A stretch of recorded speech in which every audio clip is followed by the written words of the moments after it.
Olá, seja muito bem-vindo ao nosso canal. Eu sou Fred Figner, sou psicólogo clínico e empresarial.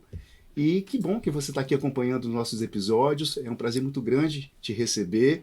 E hoje a gente vai ter um tema muito interessante com dois especialistas muito importantes do ponto de vista de trazer informações e contribuir. A gente vai falar hoje sobre neurodivergência, desafios da escola ao ambiente profissional.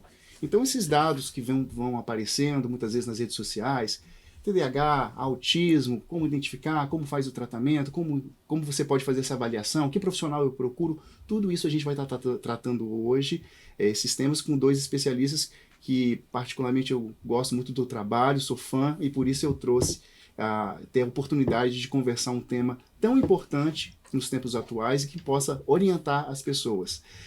Eu queria dizer para vocês que hoje é o nosso quarto episódio, o canal ele está começando. Então, se você quer contribuir aí com divulgando, disseminando conhecimento, o especialista ele sempre traz orientações, sempre traz dicas, quase como fosse uma aula. Então, eu aprendi o tal dos 3 Cs, que é curtir, compartilhar e comentar. Então, se você puder compartilhar o nosso episódio, vai ser um prazer. Com certeza, esse conteúdo pode contribuir. Eu estou aqui com dois convidados. Minha primeira convidada é a Ana Paula Fernandes. Ela é pedagoga e educadora com mais de 20 anos de experiência na área de educação e pós-graduada em pedagogia empresarial, neuropsicopedagogia e especialista em neurociência da aprendizagem e seus transtornos. Atuando na interface da educação e desenvolvimento, ela também tem um projeto muito interessante que é chamado Projeto Sementinhas.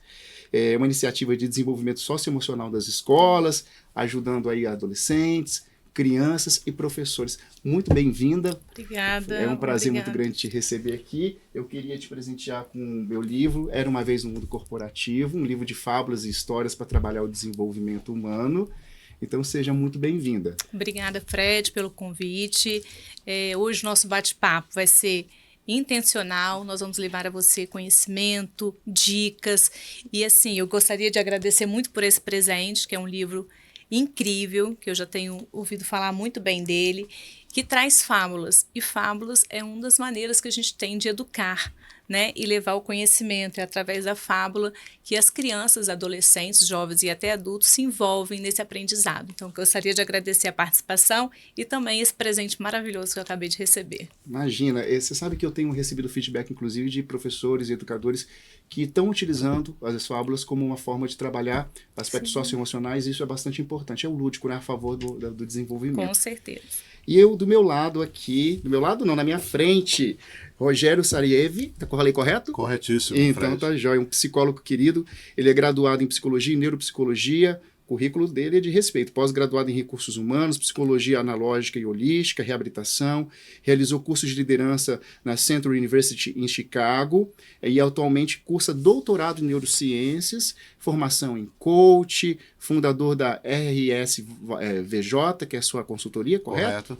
Executivo, com atuação de mais de 30 anos no mercado, diversos trabalhos realizados, e também ele é fundador e atual presidente da AGRH, que inclusive eu faço parte, representando as 7 cidades do ABC. Seja muito bem-vindo. Ô, Fred, eu que agradeço esse convite maravilhoso estar aqui com você, conhecendo a Ana Paula também, tendo a oportunidade de ampliar o conhecimento e ter falar de neurodivergência, né? Falar de que diferente é igual a diferente. Então, essa oportunidade de conhecimento que nós estamos aqui, que você está propiciando, em multiplicar o conhecimento, eu acho que é a essência de um profissional. É a multiplicação daquilo que ele sabe e a construção de um novo. Então, eu agradeço a oportunidade de estar aqui, a gente conversar, discutir as nossas situações, discutir cases e falar da nossa vivência, né? E ampliar. Eu acredito que eu aprendi muito com a Ana, com você também, com a Ana Paula, com você aqui, e com as pessoas que estiverem abertas às perguntas e tal. Então, acho que o leque do nosso conhecimento vai ser muito aberto nesse momento. Não vai fechar, vai ampliar. Vai ampliar. E eu tenho uma lembrança para você também. Eu sei que você já tem o meu livro, tá?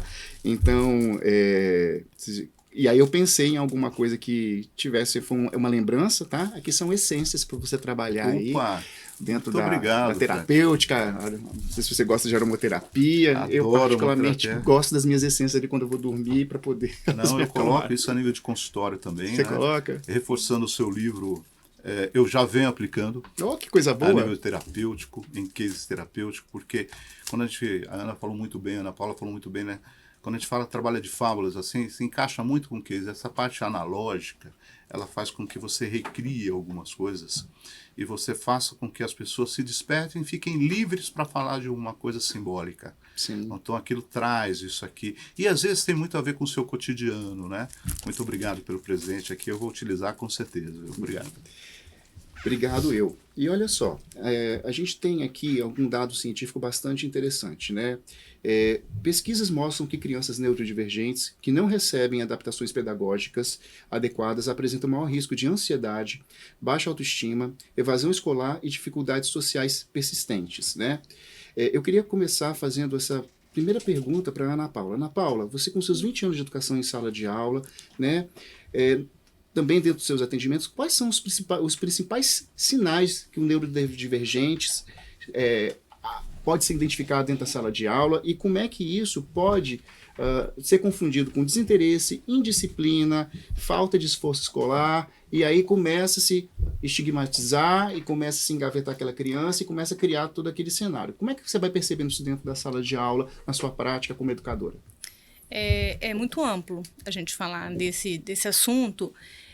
A gente tem que observar alguns itens, né? Por exemplo, a gente precisa observar o marco de desenvolvimento infantil. Então, na primeira e na segunda infância, a gente tem algumas questões que a gente precisa observar. Então, se aquela criança, desde a educação infantil, apresenta um atraso na fala, né, na cognição, então a gente vai observando.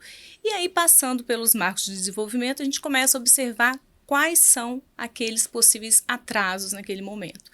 Então, na educação infantil, é um período da primeira infância e que a gente consegue já, sim, identificar algumas questões de neurodivergências. É claro que nós vamos fazer uma avaliação, que nós vamos precisar de profissionais capacitados para tal, mas dentro da escola, o profissional de educação, ele já consegue identificar. E aí a gente vai na questão de como é importante se preparar o profissional de educação.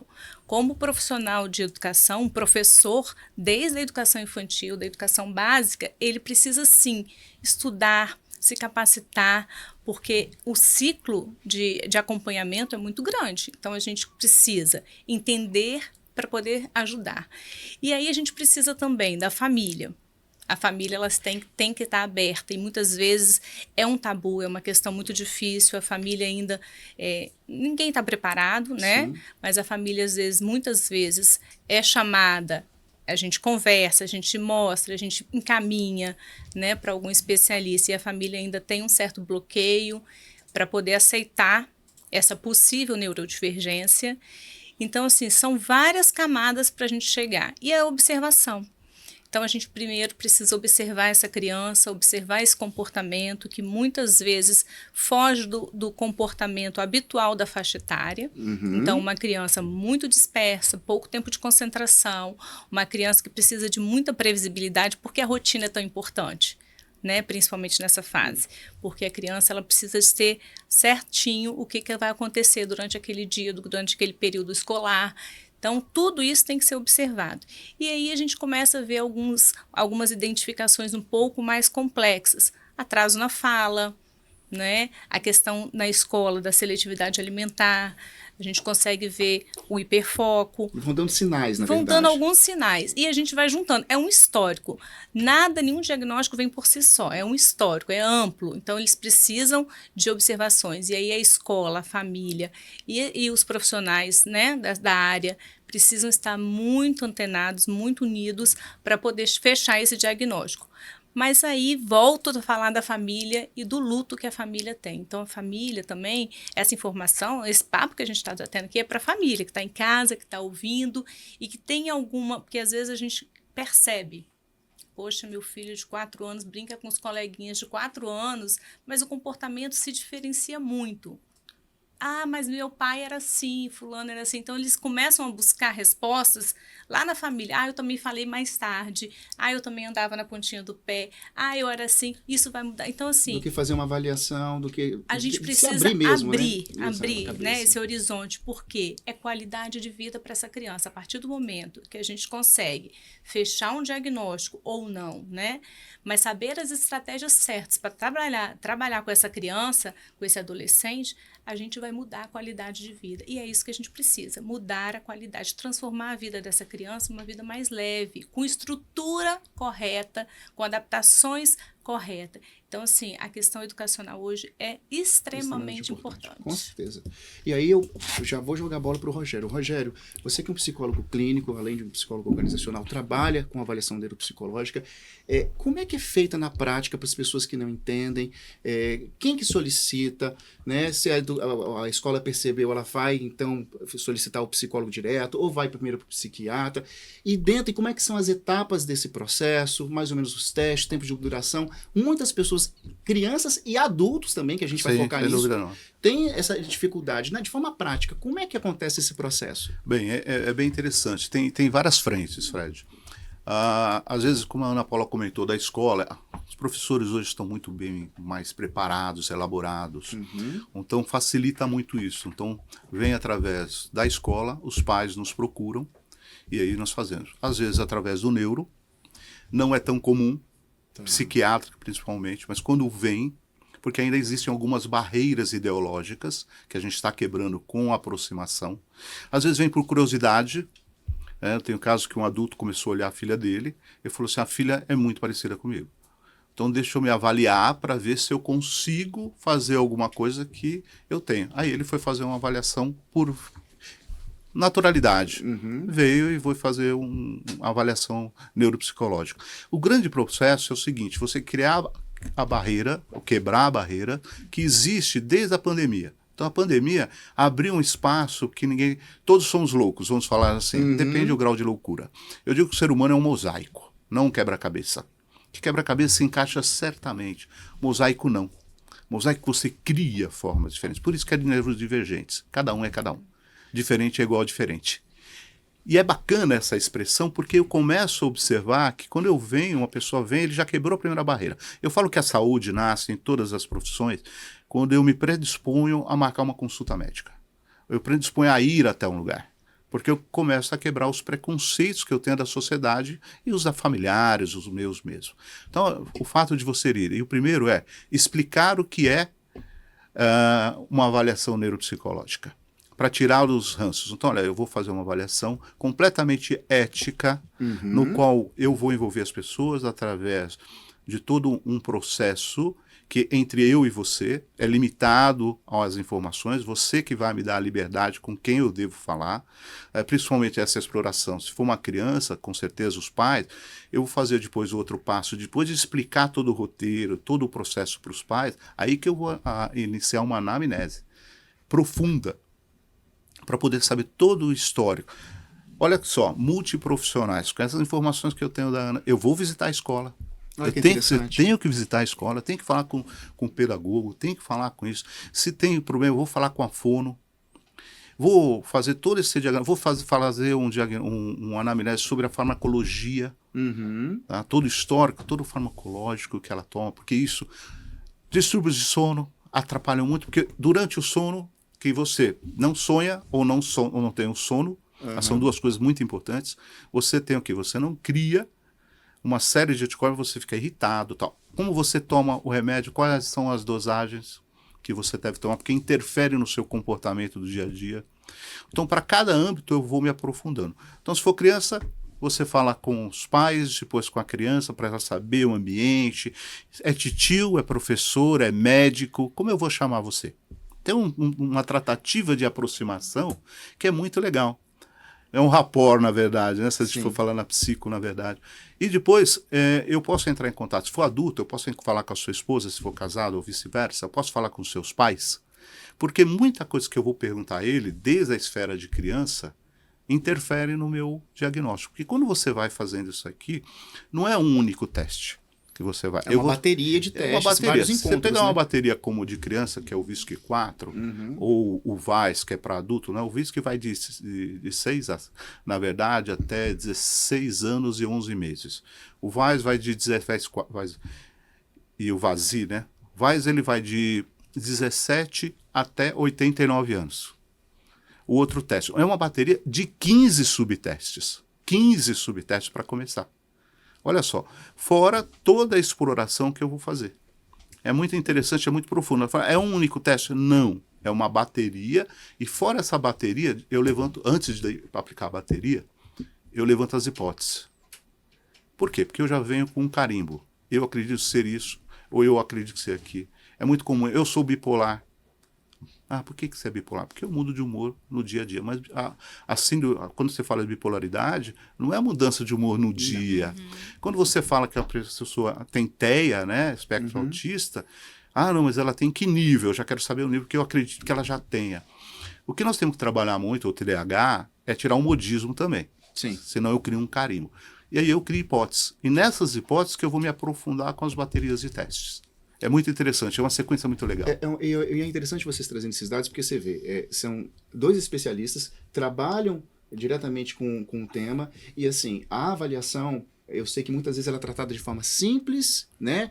E a gente vê, na verdade, como ela é complexa. Ou seja, tanto a pedagoga quanto o psicólogo, todo o trabalho que eles têm, né? E o quanto que o trabalho multidisciplinar, e é muito legal você falando isso. Uma vez a Ana Paula me falou no bastidor, né? Que às vezes vai o terapeuta na escola e alguns, não é isso? Tem alguns professores têm... Ainda tem um pouco de receio de receber o terapeuta. É interessante, né? O terapeuta parece que está invadindo o espaço, mas não, a gente tem que se unir. A gente tem que ser multidisciplinar, né? Eu vou aprender com vocês, né, Ana Paula? O psicólogo, o médico, né, o fono, eles têm que estar numa junção para chegar a um objetivo comum, que é o que a gente quer, né? Melhorar a qualidade de vida daquela criança, daquele aluno, enfim. Então, a gente precisa sim, a escola precisa abrir as portas para receber esses terapeutas, esses especialistas, porque é o que a gente quer, né? O objetivo comum da família, da escola, do terapeuta, do especialista, é melhorar a vida dessa criança. E sem dúvida, Ana Paula, quando você fala isso, sabe, Fred, e eu vou até a escola, o comportamento dela na escola é um e o comportamento em casa é outro. A nível alimentar, principalmente quando a Ana Paula comentou, eu gosto de reforçar, porque tinha um caso que essa criança comia com a mão. Com a mão. E você fala assim, não, primeiro, por que come com a mão? Então vamos rastrear a origem da família. Porque tem muito isso. Sim. Depende da origem, come com a mão. A cultura, né? A cultura faz muito parte disso, regionalidade, nosso Brasil e os países que nós temos aqui, né? Sem fronteira, aquelas coisas assim muito interessantes. Então, se você tem que ir lá e perguntar, não, aqui ele come, e em casa não. Opa! Então você vai tirando, vai cruzando as informações, que falta o quê? Regras, disciplinas. Né? Então a criança, aí você vai fazendo o quê? Você vai fazendo todo um cenário importante para como você vai atuar não só com a criança para responder os testes, ou o adulto, e como você vai dar o seguinte, o encaminhamento depois da neuro. Porque depois que você faz toda essa parte de testes e tal, você tem a devolutiva, que é muito rica. A devolutiva é horas para você fazer uma devolutiva. Não é tão simples assim como parece. Não, eu vou fazer uma devolutiva. Você é um TDAH. Não, nós fizemos toda uma avaliação, nesses testes que mediram isso, esses testes, mas a observação durante os testes, que é riquíssima. As informações que você coletou dos especialistas, da professora, da pedagoga. Exatamente, você vai fazendo essa junção para ver se aquela hipótese que você levantou, ou as hipóteses, são corretas ou não. Então é uma pesquisa científica, Sim. É uma ciência. E ela é multifuncional, multiprofissional, ela não depende só de você. Pode. E com o objetivo principal de gerar qualidade de vida, entendimento e psicoeducação para os pais, para o paciente, né, para a criança. A gente vai chegar daqui a pouco na fase adulta também. E aí eu queria perguntar para vocês dois, a resistência da família, mesmo com as informações que a gente vai recebendo, várias informações pelo Instagram ou pelas redes sociais e tal, vocês têm percebido que há uma flexibilidade maior de aceitação, ou depende da família, ou isso ainda é um tabu? Como é que, começar com você, Ana Paula, como é que você vai percebendo? E quando você começa a ver lá na sala de aula esses apontamentos, fala, mãe, pai, seria legal você... Como é que você vai percebendo? Assim, no primeiro contato com a família, a gente tem que acolher aquela família, né? Porque é um assunto que mexe muito com a estrutura familiar e a família não está preparada, né? Quando a gente vai gerar um filho, a gente tem a ideia de um filho perfeito, né? É o que a gente quer, tudo lindo, né? E aí, quando a realidade vai batendo na porta, a gente vai ficando um pouco desestruturado. Então, assim, eu tenho percebido que nas escolas tem melhorado um pouco, nós estamos engatinhando. ainda. Mas eu acredito com essa divulgação de informações, com as pessoas mais estudando mais sobre o assunto, falando-se mais sobre o assunto, né? A questão da inclusão, da neurodivergência, eu acho que melhorou muito. Mas tem muita coisa ainda que a gente precisa melhorar. Algumas famílias aceitam no primeiro momento, procuram, querem mesmo, né, descobrir e trabalhar e desenvolver essa criança, e muitas famílias têm a negação de imediato. Então, é aquilo que eu falei, mas é porque ele é parecido com meu marido, ou então, entre o pai e a mãe, um sempre fica mais calado, o outro não deixa falar. Eu tenho exemplos de famílias que possivelmente já têm o laudo, mas eles não apresentam para a escola. Olha que interessante. Né? Como é que vai chegando no nível de negação. Negação. Né? Negação total, e o quanto que isso vai prejudicando tanto o sistema familiar e também prejudicando aquela criança, porque você, em informação, você não aprende, não consegue lidar com isso. Rogério, como é que quando você chega e vai dar a devolutiva e apresenta, olha, é um autismo, um TDAH, é um transtorno opositor, enfim, como é que as famílias recebem, ou algumas ainda continuam no processo de resistência, e como é que você manobra isso? É interessante, Fred, porque quando você inicia explicando qual é o processo, parece que não, mas já se iniciou o processo terapêutico. Uhum. Porque a família vem, depende da origem da família, não tem níveis sociais, às vezes a família ou tem ou não tem casos, quando tem, às vezes é mais simples, ou quando nega, e quebrando barreiras que, assim, primeiro não é uma doença. Segundo papai e mamãe, vocês não são culpados. Quando eu criei um filho que não é perfeito. Não, você criou um filho com amor. Ele está aqui e você tem todo esse amor que você está buscando com ele. Então você trabalha toda a parte emocional da família, preparando que eles estão buscando o melhor para a criança. Eu dou exemplos N, né? Você vai ao dentista com o quê? Dói. Injeção dói. Você não pode mentir. Mas eu estou levando você para uma cura. Então, aquela picadinha vai te levar a uma cura. A mesma coisa. Então, nós vamos ter uma vida futura. Por que os pais pensam? Quando eu estou aqui, eu cuido dele. E no futuro? Quando eu não estiver aqui? Quem vai cuidar? Se eu não desenvolvo as minhas habilidades, né? Como eu vou fazer? Porque se ele não interage socialmente, se ele não trabalha, se ele não faz parte de um estudo, de uma educação. Então, eu vou quebrando essas barreiras. E na devolutiva, a gente vai explicando a origem disso também. Então não olha, seu filho é um autista. Não, olha, veja, papai e mãe, vamos lá. O caso mais assim, que é legal, de um adulto, 35 anos, velho. A mãe e o pai, a dúvida dele ser autista ainda. Dúvida. Por ignorância, por medo da sociedade, por ser taxado, mesmo com as explicações que nós temos pela sociedade, que está evoluindo tremendamente, quebrando barreiras, divulgando, porque temos que divulgar, mas divulgar certo. Correto, adequadamente, abrir pesquisa. Com psicoeducação. Exatamente, começar na escola, abrir essa conversa da família. Então, assim, eu vou falar com meu filho, ele é esquisitinho. Ele, quando canta parabéns, ele não participa. Ele, quando tem brinquedo, ele não pega. Não, peraí. Então, eu vou abrindo isso. Mas a resistência ainda ela continua. Muito grande.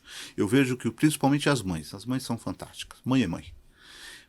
E depois vem os pais hoje. O papai está vindo. Mas a mamãe, ela assume isso, ela entende isso. Coração de mãe é uma coisa fantástica, né? Esse dom maravilhoso de gerar outra pessoa. E ela cuida disso com mais. Não que o marido não. Os pais estão se aproximando. Porque a gente pede a presença dos dois. Porque senão eu não vou ter um conjunto familiar estruturado para poder fazer com que isso cresça internamente. Então, nós estamos tirando passo a passo e depois o processo que vem depois da terapia. Depois do laudo, vamos dizer. Com a escola, porque a gente vai até a escola da devolutiva para o adulto. Esse caso, ela falou assim, mas ele é mesmo autista? Eu falei, ele é. Mas, olha, a senhora observou a vida inteira, é que a senhora não sabia expressar. Porque ele trocou o dia pela noite. Certa alimentação ele não faz. Ele não gosta de convívio social. Ele tem. Mas olha, minha irmã era assim, minha mãe era assim. Aí você vai rastreando tudo. Falando, tá vendo? E não deu para conviver? Não deu para conviver? Às vezes o adulto, para entender, Fred, é bem interessante, porque o adulto, ele faz o seguinte, né? O adulto já num processo, eu chamo de consciência intelectual. É o nome que eu dei. O adulto sabe que tem. Aí eu sei o que eu tenho, eu sei o que sei. E na hora que eu quiser lidar, eu lido. Não é uma verdade. É o nível, é assim, o adulto tem essa coisa, né? Ele tenta racionalizar Exato. e criar hipóteses para poder, muitas vezes, até quando a gente vai falar de transtorno de ansiedade, depressão e tal, então ele sabe que, na cabeça dele, ele tem consciência de que ele já sabe a questão do problema. E olha, é muito interessante porque eu não sou especialista da área, estou com 2 especialistas da área, então para mim é um podcast de aprendizado também. E olha que interessante, né? Fechando o primeiro bloco, com a importância do trabalho multidisciplinar, da colaboração do pedagogo com o psicólogo, com o médico, e é justamente se você é pai e mãe e tem essas dúvidas, procurem especialistas competentes, que têm amor pelo que faz, né? Porque isso é importante, porque não é um tema que muitas vezes, isso pode parecer uma crítica, mas é uma observação, existem clínicas e alguns lugares que fazem meio que um processo meio que de como fosse uma esteira de laudos, né? E não é esse tipo de clínica que você deve colocar o teu filho ou esse tipo de profissional, e você que é adulto também. Então procure pessoas que tenham paixão, porque isso faz toda a diferença na hora de você fazer uma avaliação. Vamos continuar aqui. Agora a gente vai entrar um pouquinho na parte profissional. Então agora nós vamos um pouquinho para os adultos também, né? E voltar com as crianças e os adultos, enfim. Olha, estudos mostram que uma parcela significativa de adultos neurodivergentes recebe diagnóstico apenas na vida adulta, porque não tiveram observação de uma pedagoga ou da professora, e os pais, de repente, ou não sabiam, era uma época que não se falava, né? Não era muito divulgado. E geralmente vão lidar com um episódio de ansiedade, depressão, baixa autoestima, né, para a crença da inadequação, né, aquela questão de que eu não me adequo no mundo, o mundo é um lugar estranho, e aí, como o mundo é um lugar estranho, eu meio que não encontro a minha tribo, eu estou um pouco desolado, e isso gera sofrimento psíquico, tá? Rogério, na prática clínica, né, o que geralmente um adulto, né, que não teve uma professora como a Ana Paula, ou uma outra, né, profissional de educação conseguiu observar, geralmente quando ele chega para você, quais são geralmente as queixas que ele traz? Fred, é bem interessante, porque ele vem observando isso nele mesmo, esse autoconhecimento ele é constante, né? Então ele desperta para isso. Primeiro, relacionamento interpessoal, relacionamento a nível de conjugal, a nível de profissional. Eu não consigo me desenvolver profissionalmente, eu tenho alguns limites. Aparece lá na empresa, né? Aparece na empresa e esses feedbacks, eles não... Existem os feedbacks. Toda vez que existe feedback é para desenvolvimento. Quando não existe é uma coisa que é maldade. Uhum. Né? E existe o X que é de brincadeira, tiração de sarro e tal. Mas quando a pessoa percebe isso, ela fala, opa, pera uma coisa, eu não sou igual a ele. Isso é o primeiro passo. E como eu conviver com isso? Como eu trabalhar isso? Como eu potencializar isso? Então é muito importante que ela comece a perceber na escola, na educação. Então eu nunca tive que anotar nada. No trabalho, adoro desafios. Aí vai para um TDAH, por exemplo, né? Uhum. Aquela coisa assim, desafio, trabalhando em cima de desafio. Então meu nível de atenção, meu nível de organização, eu não tenho um nível de organização.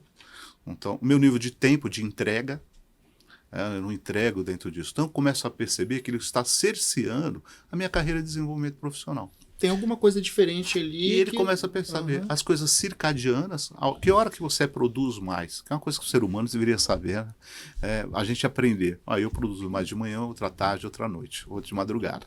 Seria ótimo isso, porque aí você vai adaptando o seu organismo a trabalhar com essa questão. É claro que nós temos o padrão de horários e tudo, mas ele vai se desenvolvendo. Então, o que acontece? Um relacionamento, então. Relacionamento. Então, são vários fatores que buscam. Mas eu vejo a preparação hoje, vamos falar organizacional. Quando eu começo a entender o que eu tenho, eu começo a trabalhar melhor com isso, porque eu começo a me organizar e me conhecer. Falou, opa, peraí, eu não estou indo trabalhar porque aquele chegam, você não quer trabalhar? Essa criança não serve para trabalhar, é vagabundo. Dá uma enxada para ele. Não é frescura. Não. Há uma causa evidente em cima daquilo que não foi trabalhada. E vai construindo com esse repertório, você é vagabundo, preguiçoso, não serve, não serve nada. Você vai construindo um repertório, uma crença disfuncional e vai minando a autoestima. Minando. E a motivação, que é estimular a motivação, Sim. a autoestima não existe. Então, eu tenho que retomar a autoestima, tenho que retomar que ele é um potencial naquilo que ele desenvolve, são potenciais, igual eu falo no meu início, são carreiras, não é carreiras de desenvolvimento, onde ele possa entrar. Então, são várias portas, vamos dizer, por isso que é do mosaico. E eu vou percebendo isso. E hoje, a preparação organizacional, não só pela lei de deficientes, não só para a lei de integração, a gente tem que criar leis porque às vezes não faz espontaneamente, Sim, né? Então, às vezes certeza. você cria as leis. Quem cria as leis são os homens, não são advogados nem os juristas. Eles são feitos pela sociedade que leva a isso. Então, a gente começa a ter esse entendimento. E a preparação do nosso pessoal de recursos humanos, que ainda está em preparação. Grandes empresas já têm uma mentalidade mais inclusiva. Empresas de médio porte ou familiares estão começando a entender que isso existe. Quando tem casos na família é muito mais fácil, senão não. Uhum. Então isso cria mais uma... E o fato de você criar essa abertura para você ver qual o local melhor do profissional. Seu potencial de desenvolvimento. Onde ele pode expressar a potencialidade dele, Sem seja o dúvida. hiperfoco, seja a capacidade, né, de habilidades, né, Manuais, criativas, com um grupo menor, com um grupo maior. Porque senão eu vou fazer uma dinâmica de grupo que eu quero um trabalho com equipe e a pessoa não se manifesta. Né? Porque eu não tive a informação adequada para poder colocar. Não vai fazer, não vai se manifestar. Agora, se eu colocar numa situação criativa, Aí eu vou. voa livre. Opa! Então, veja, isso cria, né, a formação de um profissional mais generalistas para poder entender e mais humanista. Sim. É isso que nós estamos procurando. E aí Interessante. é interessante. Né? E aí o Rogério vai falando, e aí eu vou me deportando lá para a escola, e aí assim, é a mesma situação. A criança que não se enquadra numa rodinha de conversa, a criança que não se enquadra numa rodinha de brincadeiras, na hora de uma atividade. Então, assim, a importância da gente começar na base, né? Desde a educação infantil, fundamental 1, 2, para chegar no profissional com uma melhor qualidade. Então, assim, como é importante, como que isso é um círculo, né? E como é importante a gente estar sempre atento a essas questões da neurodivergência. E pensando nesse trabalho multidisciplinar, então o Rogério foi lá, fez a avaliação, fez a orientação, começou o processo, né, de psicoterapia e tal. E você, como educadora, como é que acontecem as sessões, né? São sessões de neuroaprendizagem. O que é estimulado nessas sessões? Como é que vocês trabalham juntos? Que eu acho que é legal das pessoas, inclusive, que estão em casa, entender como é que esse trabalho multidisciplinar é feito e como é que cada um vai estimular o contraponto. Na neuropsicopedagogia, a gente trabalha muito as questões da neurociências, né? Da psicologia e da educação. Então, basicamente, a gente trabalha os transtornos de aprendizagem. Então, as crianças que têm alguma dificuldade de aprendizagem, a gente vai fazer desde a anamnese, né, um estudo de caso, observações, vários encontros, para a gente conseguir entender o porquê que aquela criança não está conseguindo aprender. E aí, baseado nisso, a gente consegue identificar algumas, tem as hipóteses diagnósticas e alguns transtornos que também podem estar causando essa questão. Então, a gente tem a dislexia, a disgrafia, a descalculia, né? Nós temos o TDAH. Então, para quem está em casa, assim, como é que é? Você que está em casa, porque são termos que talvez você não conheça, né? São diferentes transtornos de aprendizagem. Então, a criança, às vezes, não está acompanhando na escola, né? Não consegue copiar, às vezes não consegue escrever, não consegue entender o som das palavras. Então, cada uma dessas questões a gente avalia para descobrir o porquê que ela não está aprendendo. E se for uma descalculia, ela vai ter dificuldade na matemática. E se for uma disgrafia, ela vai ter uma dificuldade na escrita. E aí vocês vão, como pedagogo, vocês vão a treinando? gente vai treinando esses Interessante, comportamentos, vai trabalhando para que ela consiga aprender da melhor forma possível. E esses comportamentos são trabalhados, essas questões são trabalhadas nas sessões da neuropsicopedagogia. Então, são sessões que a gente trabalha muito na questão infantil com o lúdico, com jogos, brincadeiras, né? E aí a gente trabalha com adolescente, com adulto e até com idoso. Então, assim, a neuropsicopedagogia, ela veio para somar, né, a área da saúde, da psicologia, para a gente tentar trabalhar essa criança da melhor forma possível. E muitos adultos procuram a neuropsicopedagogia justamente porque agora estão identificando as suas dificuldades de toda uma vida, né? Acontece um treinamento, né? É um treinamento, né? A gente de acordo com o laudo, né, é multiprofissional novamente, né? Então, você tem uma dislexia, de repente eu vou para fono para poder ajudar. Então, depende a característica. O que a gente faz? Uma reabilitação. A gente chama assim, vamos fazer um processo de reabilitação em cima daquilo. Então, ela está trabalhando a educação, a parte de linguagem. Eu estou trabalhando no nível de atenção. Ou seja, Porque a um trabalho atenção, colaborativo. exato, Né? porque o nível de atenção de uma criança requer a memória. Então, ela tendo um maior nível de atenção, eu consigo trabalhar a memória. Trabalhando a memória, eu trabalho o comportamento também dela, como ela vai ser. Então, esse ambiente faz com que ela tenha... É um hiperativo? Como é que eu tenho que moderar esse hiperativo? Porque ele muda de foco muito grande. Então, você tem que criar ambientes lúdicos, sem sombra de dúvida. É um treinamento constante e é um treinamento familiar. Que aí que tá, como ela comentou, se os pais não souberem isso e não acompanhar... Não alterar a rotina, não alterar a rotina, elementos, muita rotina. Igual esse pessoal, por que não com as mãos? Porque eles estavam assistindo muito filme de Viking, e come com as mãos, que quer dizer poder, que quer dizer e tal, mas é uma coisa que não está contextuada. Vamos colocar regras, vamos colocar períodos, papai e mamãe, vocês aceitam? O adulto ele cria regras, então ele começa a utilizar num processo. O que ele é? Eu sou um TDAH. Então, a questão de desorganização, de horários, como eu trabalhar, instrumentos que eu posso auxiliar, desde uma agenda, de um relógio, de um tempo, como eu estou com um foco, o que é aquele foco que vai me trazer? Então, olha, e outra, é movido com desafios no TDAH. Eu estava falando com uma pessoa agora há pouco aqui, que é legal pra caramba, o Ale, e ele estava falando, mas eu tenho desafios, e aí? Aí eu perguntei, é por desafios, por causa do hiperfoco. Então, vamos trabalhar o foco dele. E um pouco a flexibilidade, porque eles não são flexíveis quando estão com hiperfoco. Tudo atrapalha. Então, ele tem um começo, uma agenda. Não muda um horário de um TEA, horário de atendimento. Você tem que seguir aquele horário. Não muda no TDAH, que também ele se desorganiza. Completamente, completamente. Então você tem que também entrar nesse ritmo. E aos poucos você vai flexibilizando isso, criando uma atmosfera de aproximação, de socialização. Igual a mãe fala assim, olha, mas tem festinha, eu não levo ela no festa de aniversário. Não, mãe, leve, porque ela tem que se interagir. Ela não come tudo, claro, tem uma dieta alimentar completamente diferente, sem dúvida, como você o tem. Você gosta de tudo? Não. Começa por aí. Não. Então ela também não. E a gente vai se respeitando. E quando for cantar parabéns, mãe, se afasta naquela hora. Porque ele não vai estar acostumado. Então o som da distância naquele momento vai criando uma aproximação. Então ele vai se ambientando com aquilo de uma forma gostosa. Eu não vou afastando, porque o que eu faço? Meu filho vai dar um show, o meu filho não aguenta. E o quê? Eu tiro. Não, é uma inclusão. Isso. E no trabalho é a mesma coisa. A mesma coisa. Você trabalha, você conversa com o pessoal de RH trazendo laudo.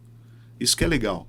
E fala assim, no ambiente, qual é o ambiente? Com músico, sem músico, um ambiente onde ele tem uma atenção mais concentrada, não muito dividida. Se tiver atenção dividida, ele não vai desenvolver. Então se eu colocar ele para fazer determinada atividade, você vai ter que falar para ele parar. Começar, ele vai, começa, para. Porque ele vai desenvolver com uma qualidade viso-digital absurda.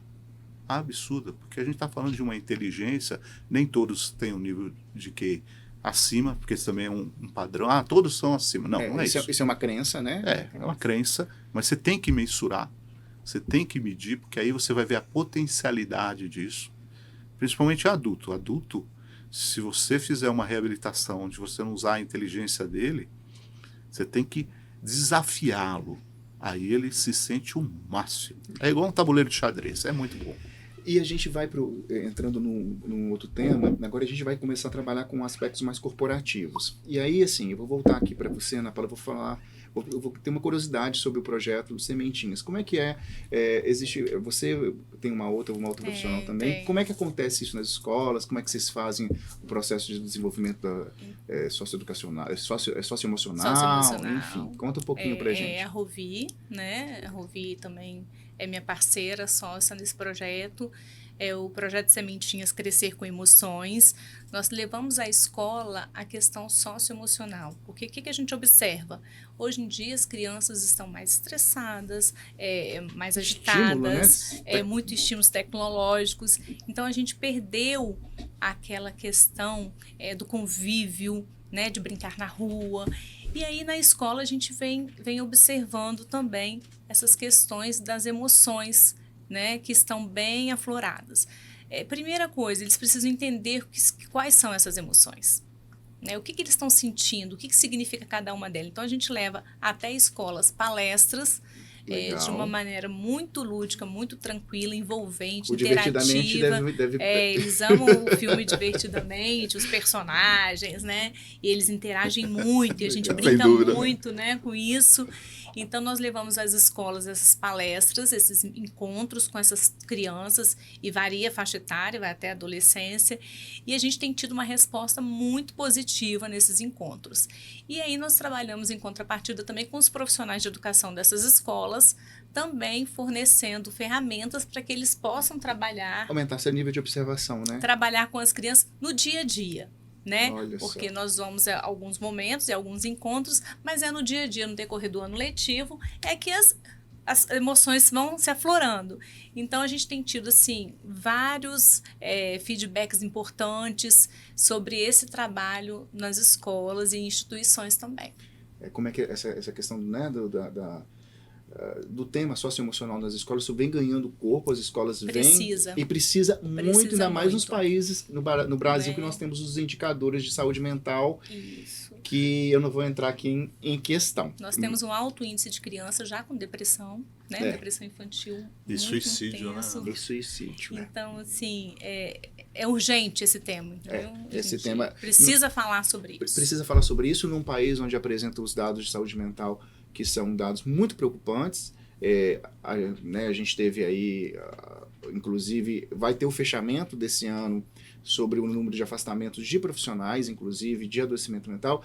Suspeito eu que vai ser maior, a gente não tem o fechamento, suspeito eu que vai ser maior do que 2024. Em 2024 nós ficamos assustados, que foram quase 480 mil, em 2025 provavelmente deve passar. Então, assim, uma sociedade onde tem esses níveis de adoecimento psíquico, a gente tem que, pai, mãe, empresa, sociedade, saúde, não existe saúde sem saúde mental, né? Saúde mental, ela faz parte, né, segundo a Organização Mundial da Saúde, desse compilado. Então, é um tema de extrema relevância. E, focando dentro das organizações, olha só, vamos supor que eu seja neurodivergente, e aí eu entrei numa empresa, tá? Eu tenho que falar, não tenho que falar. Qual que é o papel do RH? O RH a gente sabe que se as escolas não estão muito preparadas, né, o RH deve estar muito menos, talvez nunca tenha entrado esse tema em discussão. E eu acho que muitos profissionais que eu já conversei chegaram no RH, falaram com o seu líder, com o seu time e pontuaram: olha, eu tenho TDAH, então pode ser que algum momento eu fale alguma coisa sem filtro, ou que eu possa entrar em hiperfoco. Tem um profissional que, inclusive, uma vez eu conversei, que ele começou a ler um livro e ele trabalhava home. Ele começou a ler um livro, ele entrou no livro e ele ficou uns 2 dias lendo o livro e esqueceu de trabalhar. Que ele deu ele entrou no livro e foi embora. Deu um looping lá no livro. Deu o livro e foi embora. E aí ele avisava a equipe e tudo mais, e estava tudo certo. Mas tinha uma inteligência, então ele resolvia problemas muito complexos e a equipe ganhava, né, esse potencial dele, essa criatividade. Rogério, e aí? Como é que a gente faz? Não, olha, a transparência é tudo. É igual as informações que você coloca num currículo. Não omite, não mente, não faça isso. Fale a verdade. Primeira coisa, a transparência é o começo de tudo. Então, quando eu começo a falar, eu tenho TDAH, até para o profissional hoje que está se preparando muito em RH, não estão todos preparados, você tem toda a razão. Existe ainda um abismo entre universidades, né, entre a preparação, entre a área médica, ainda bem agora que a NR1, com a parte psicossocial, saúde mental, ela vem reforçando isso, mas ainda é um número. O que nós precisamos fazer é trabalhar isso. Então, principalmente nas empresas, trabalhos com RHs que nós estamos fazendo é constante em criar um celeiro de pessoas profissionais na qual a gente fale o que tem. Você já está dando treinamento ou palestras para profissionais de RH para aprender a lidar com esse tema? Isso na prática já está acontecendo? Já está acontecendo. Interessante. Tá acontecendo. Da mesma forma que lá nas escolas? A mesma coisa. Então nós estamos fazendo porque é uma necessidade. Sim. Se você olhar, é uma mão de obra absurda que é necessário estar se integrando. E você não sabe trabalhar com ela. Muitas falam assim, eu não tenho um problema de mão de obra. Não, existe mão de obra. Agora, o que eu tenho que trabalhar, novamente, são os ambientes com os quais essas pessoas estão. Trabalhar o grupo ao qual eu estou desenvolvendo. Uhum. Porque eu não trabalho só a pessoa de RH, eu tenho que trabalhar as lideranças, entenderem. Então desce. O RH vai triar. Eu vou falar, eu tenho TDAH. Legal. Então, eu vou trabalhar na minha organização, eu tenho horário para fazer, eu tenho aqui. Quando eu procrastinar, eu vou fazer aqui, então eu coloco desafios, eu faço uma agenda melhor. No ambiente, eu vou demorar um pouco para que eu socialize. Então, às vezes, eu não vou participar de festinhas. Não, mas você não é integrativo, porque todo mundo quer integrativo. Não, peraí, mas ele vai se integrar. E você trabalhar a liderança, porque aí a liderança também vai trabalhando com os seus colaboradores. É interessante isso. Desde criança, né, meus filhos estudaram na mesma escola, né, e tinha um dos colegas dele que era daltônico. Né, então, não vou citar o nome, que já vem o nome dele aqui. E ele trocou essa ideia, falou, gente, eu não consigo ver cores legais. Tio, tal, vamos trocar uma ideia entre os amigos. Vamos lá, então vamos conversar. O que é isso? Às vezes eu não enxergo essa cor, eu enxergo isso aqui e tal. Nós somos da região do ABC, às vezes tem semáforos que o pessoal esquece. Mesmo tendo a sequência, você mudou a sequência, ele não consegue entender. Olha como que vai as coisas de interatividade. Né? Aí, conversando com eles, o que foi? Legal, nós vamos ajudar um amiguinho. Todos ajudam, até hoje. Meu filho está com 30 anos, ele está com 30 anos. Fala assim, amigão, você está com uma meia vermelha, outra é azul. Não, peraí, não, mas você está com tênis. E é um artista fantástico. O que foi isso? Eu criei uma cultura, escola, novamente educação, trazendo para a empresa colaborativa, né? E não sarrista, e não uma maldade. Aí que vem a interação do ser humano. A gente precisa trabalhar isso. Então, nas empresas, você fala assim, mas ele não vai prestar serviço porque ele não... Não, pelo contrário. Qual é o local que ele vai? Muita luminosidade, pouca luminosidade. Que trabalho que ele vai trabalhar? Todos os ambientes? Não. Eu vou olhar um ambiente ao qual ele vai produzir adequadamente, vai se socializar. E se eu não falar que é o carimbo, que às vezes eu tomo muito cuidado, igual você falou da série de laudos, né? Carimbo, carimbo, carimbo, carimbo. Eu sou autista. Não, eu sou um ser humano. Primeiro, eu sou um ser humano neurodivergente. O que é isso? Eu não sou igual a você, como você não é igual a mim. Eu tenho como ninguém é igual a ninguém. Não pode, né? Ainda bem. Ele pensou, iguais. Por isso que a gente trabalha em empresas conflito, né? O pessoal acha que conflito é briga, né? Não. E conflito são ideias diferentes. Isso. São ideias diferentes. Então, esse conceito você vai passando. Mas a primeira coisa, fale. Não tenha vergonha daquilo que você carrega. A gente carrega tantas coisas legais, cara, na vida. E as pessoas não sabem. E é a oportunidade de eu criar uma cultura diferente aqui nesse país. E nós estamos criando, nós estamos evoluindo. Eu vejo assim, temos aí um espaço muito grande, um abismo muito grande, em toda a área médica, área de trabalho, área educacional, área de sociedade, família, mas eu tenho que trazer a família, concordo muito bem com a família, é o centro de tudo. Posso trazer religiosidade, independente qual a sua religião, qual o seu credo, cor e tal. Eu vou quebrando essas barreiras com o quê? Com a educação. Não pesquisem somente no Google. Eu falo assim porque às vezes as pessoas pesquisam errado, Fred. Ou fazem autoavaliação. Meu Deus do céu. E sai cada coisa. Cada coisa, Fred. Eu estava olhando, né, e é casos. Então, o que eu quero voltar? A educação está sendo a formação que nós estamos tendo. Desde a universidade, desde o processo, e a sua pergunta é muito importante. Seja você. Então, o primeiro grande passo nessa recuperação terapêutica e tal é o que eu sou e o que eu posso produzir. Então, se a gente for falar em todas as atividades profissionais, eu tenho pessoas diferentes. Sim.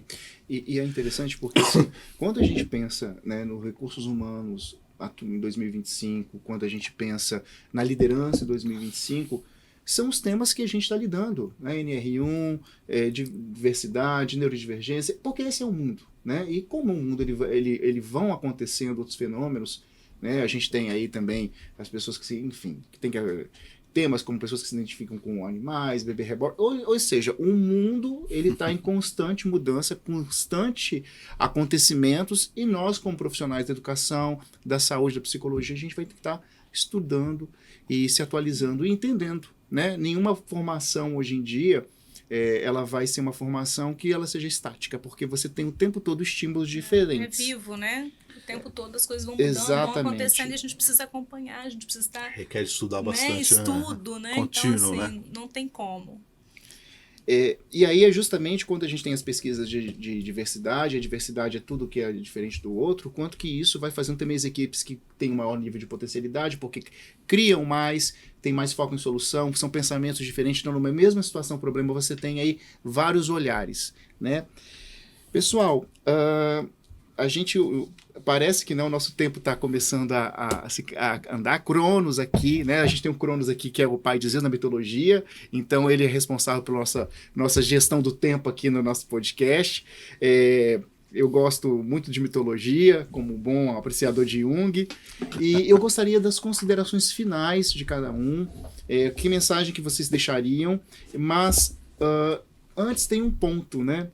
Que me veio agora sobre um case de sucesso. Então eu queria que vocês contassem um case de sucesso, pode ser na empresa ou na fase adulta, e você na escola, para depois a gente começar as considerações finais. Já estava indo para as considerações finais e lembrei que tem esse ponto que é extremamente importante para reforçar, inclusive quem está em casa nos assistindo, procurar informação com qualidade, com competência, com profissionais que saibam realmente do que estão tratando.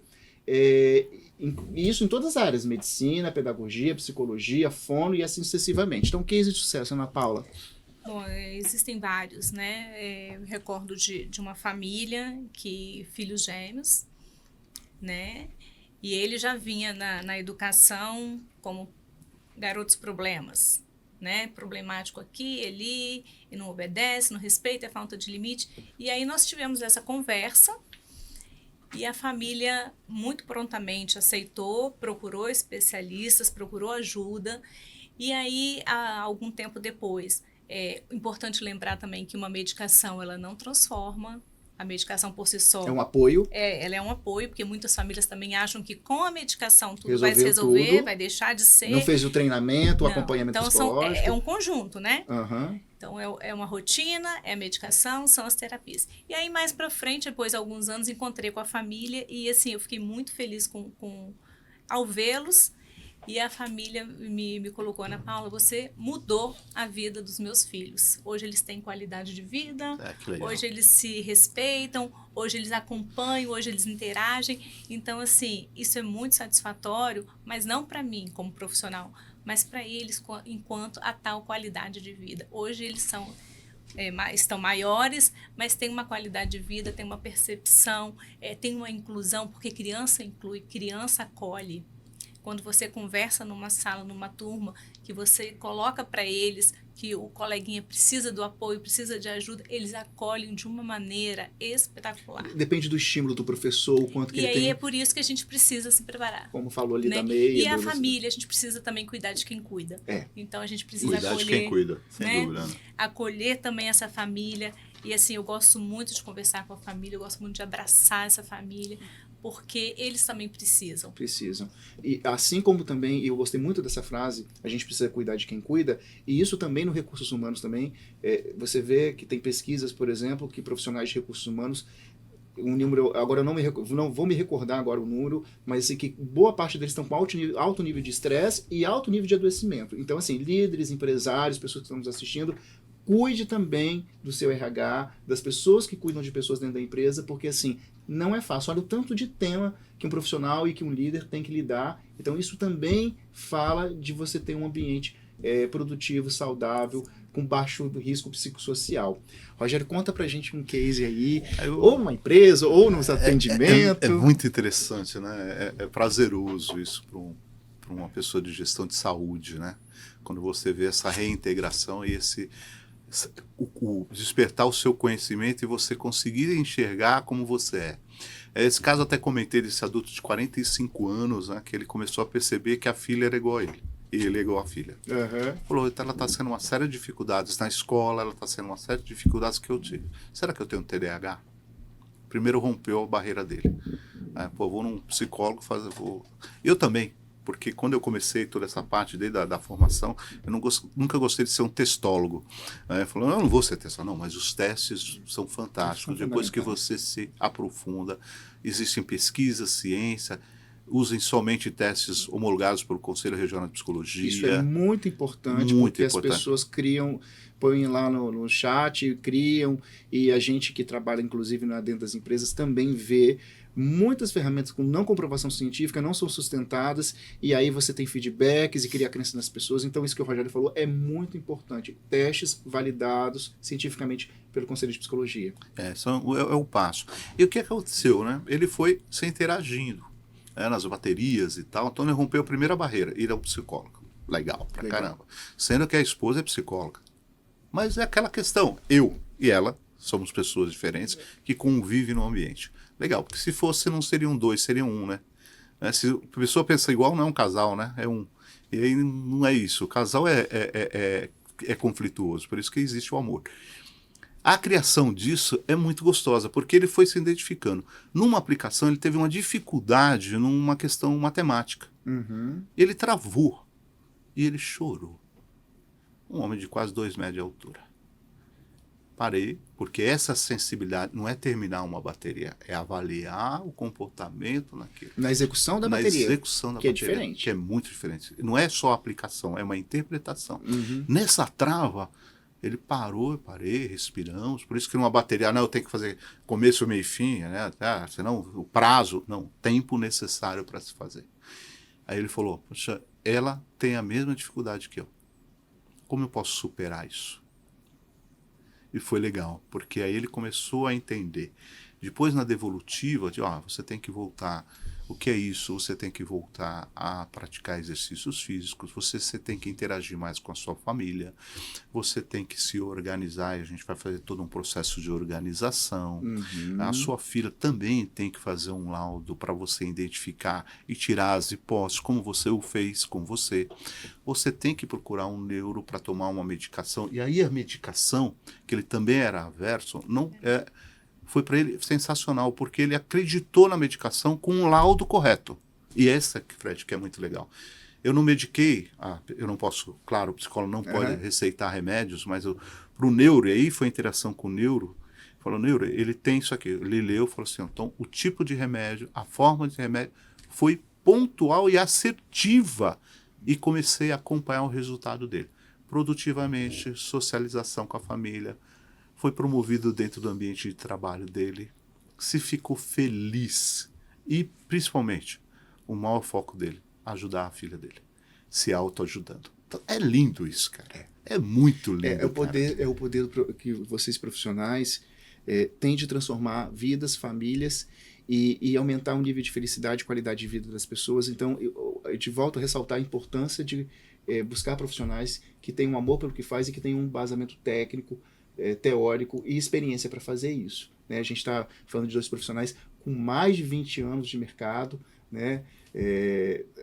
Mais de 20 anos de sala de aula. Rogério, mais de 30 anos aí. Mais de 30 anos, né, Rogério? Bem mais. Então, de mercado. Então, assim, buscar profissionais que tenham literalmente vivência. Eu queria pedir agora para vocês fazerem considerações finais e deixar as redes sociais para que as pessoas também os procurem, para que possam tirar. Eu aprendi bastante, porque não é um tema do meu domínio, mas eu achei super pertinente trazer tanto para pais, mães, recursos humanos, para que as pessoas consigam entender. E para mim foi uma grande satisfação e aprendi muito, né? Que eu acho que a ideia do podcast é isso, a gente poder contribuir, aprender, compartilhar e ensinar também. Ana Paula, suas redes sociais e considerações finais. E muito obrigado pela sua presença. Obrigada, Fred. O bate-papo super gostoso. Rogério, estou encantada, aprendi muito aqui.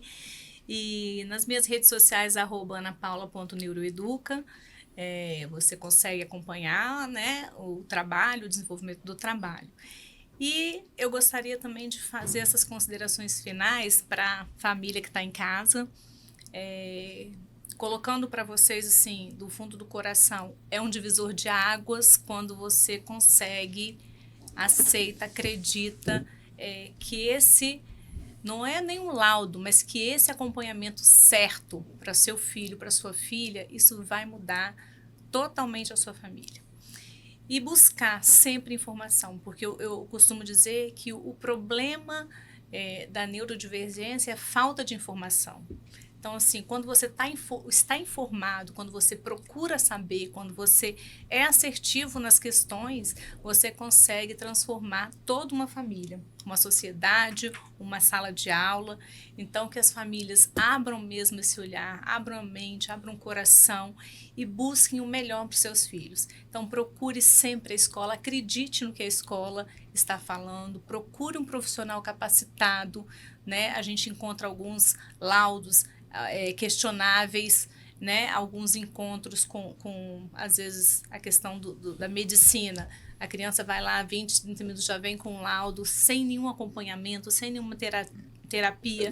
20 minutos, drive-thru, né? Então, assim, não, vamos com cautela, né? Nós não estamos aqui fabricando laudos, nós estamos aqui desenvolvendo a capacidade humana. Então, procurem sempre estar acompanhando, procure a escola, façam as terapias. As terapias são fundamentais. Muitas famílias que eu conheço na escola, em outros ambientes, pegam um laudo e acham que aquele papel vai mudar a vida. Isso não vai mudar. E aí começa a resistência da terapia, né? É só né? Uhum. Então, a gente precisa acompanhar, precisa ter um encaminhamento. E aí, esse conjunto de profissionais, esse universo multidisciplinar vai trazer essa qualidade de vida. Obrigado. Rogério. Ô Fred, primeiramente, obrigado por ter essa oportunidade de conhecer a Ana Paula, conhecer o espaço, o seu trabalho magnífico de promover isso, né? Eu estava lembrando no livro, o que caiu a primeira vez quando lá foi a pena. Então, eu gosto muito dessa fábula. Uma fábula fantástica. Eu vou falar que eu compartilhei com a minha família toda, porque ela traz muita coisa da leveza, a leveza do ser humano. Então, com a Ana comentando, eu iria assim complementar, para os profissionais, o estudo, quem trabalha com saúde, o estudo ele é contínuo, ele é constante. Então, você se formou, você está em formação constante. Os novos testes, os novos exames, as novas filosofias, participação em congressos, participação em formações de pessoas sérias, sem dúvida, tem muita gente. O Brasil é riquíssimo, o mundo é riquíssimo em cima disso. Não tem fronteira para o conhecimento. Então, que a pessoa continue estudando, se ela teve essa vocação, que está no nosso DNA, de saúde e ajudar o próximo na saúde, que ela continue se especializando. Papai e mamãe, novamente, parabéns, porque é um orgulho você perceber o que você tem, o carinho que você transforma um ser humano, a humanidade. Então, nós não podemos perder a humanidade. Nós não podemos porque a coisa de bom dia, boa tarde é uma coisa brega. Né? Então, de você fazer um favor, porque hoje a sociedade ela está completamente com medo. A sociedade ela não está acreditando no ser humano. E nós temos que mudar esses valores, abrir o nosso modelo mental, open mind, né? Quer dizer, mudar esse modelo, fazer com que isso ainda volte, que a vizinhança continue sendo uma boa vizinhança, e assim, não fofocas, pelo contrário, dentro da empresa, dentro disso. Então, eu, pegando o que a Ana, e esse foco aqui, eu gostaria de ler, que eu comentei, um poema de Cora Coralina, que eu acho que ela, com a idade, né? Gostaria de ter curtido ela muito mais, mas ela aflorou com uma certa idade, com uma certa situação, como é o nosso Brasil hoje, no cinema, no mundo, na cultura. Nós temos cultura, nós temos tempo, nós temos respeito, temos profissionais, temos pesquisa. Eu amo esse país, independente. E não estou falando de política, apolítico. Eu estou falando em conceitos mesmo, que eu acho que a gente está perdendo isso. Sim. Então, Cora Coralina, ela fala assim, saber viver. Não sei se a vida é curta ou longa demais para nós.